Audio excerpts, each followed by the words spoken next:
Hello, good afternoon. And this time we are going to drive a motor with a PID.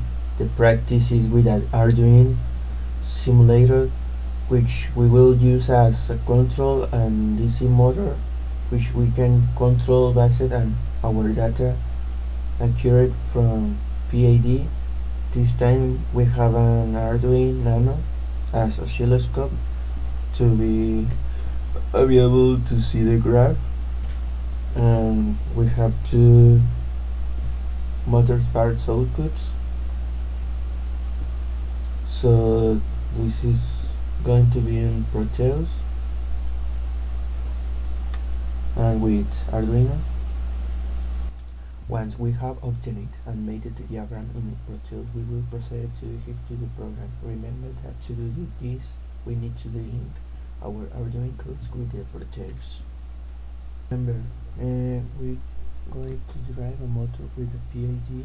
The practice is with the Arduino simulator, which we will use as a control on a DC motor, which we can control based on our data accurate from PID.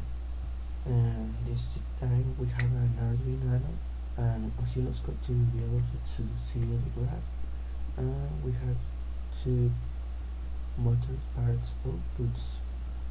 We're gonna use one resistance and one component U2 with the kind nut. Now we will proceed to execute the program and we will see the engine start. Okay.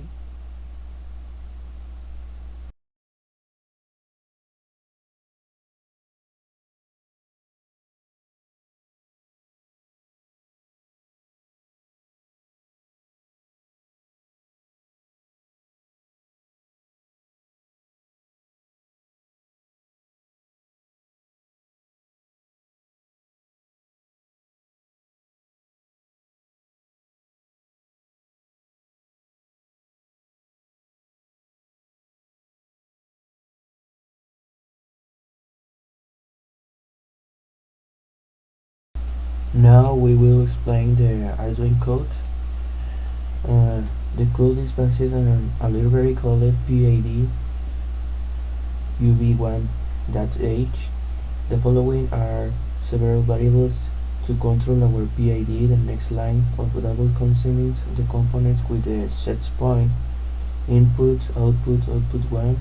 We will have these values of the balance of our encoder. The following is a PID function that has our input and output value and set point, KP, KA, KD, and direct.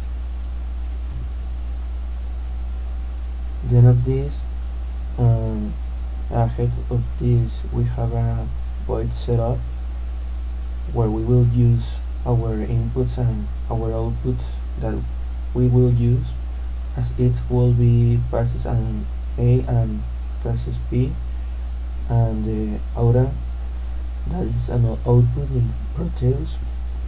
Then of this, we have a void loop. We will use a while, the function while. We will review the positions.